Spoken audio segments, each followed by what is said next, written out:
জীবনে আমাদের অনুগ্রহ পেতে গেলে, ঈশ্বরের অনুগ্রহ পেতে গেলে তাহলে আমাদের এই ব্যথাটাকে সহ্য করতে হবে। তাই বলছে যে প্রভু যে তোমার এই অনুগ্রহই আমার জন্য যথেষ্ট।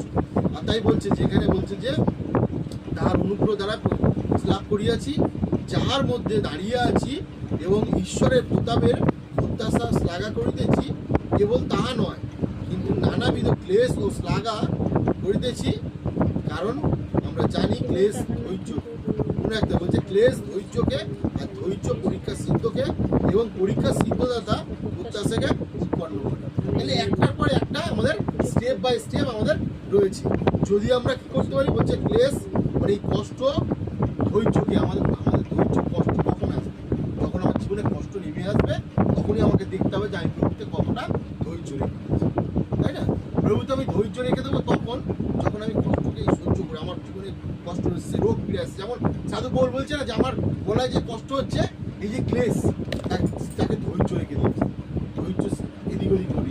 আর তখন সে ধৈর্য রেখে দিয়েছে বলেই সে জোর গলায় বলতে পেরেছে যে আমার তোমার একটু অনুগ্রহই আমার জন্য যথেষ্ট, তাই না?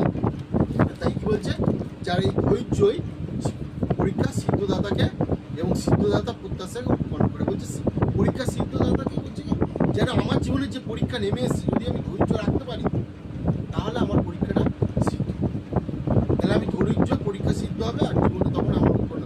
বলছে আর প্রত্যাশা লজ্জাজনক হয় না।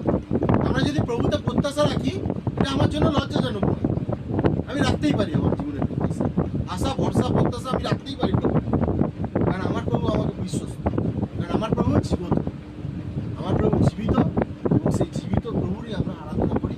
আর সে বারবার বলে যে এই তো আমি, সে বারবার আমি বলে এই তো আমি, তুমি ভয় করো, কারণ আমি তোমার সঙ্গে সঙ্গে আছি। তাহলে আমি তাতে প্রত্যাশা রাখবো না, কাতে প্রত্যাশা রাখবো? তার প্রত্যাশায় আমি লজ্জা পাবো? কখনোই লজ্জা পাবো।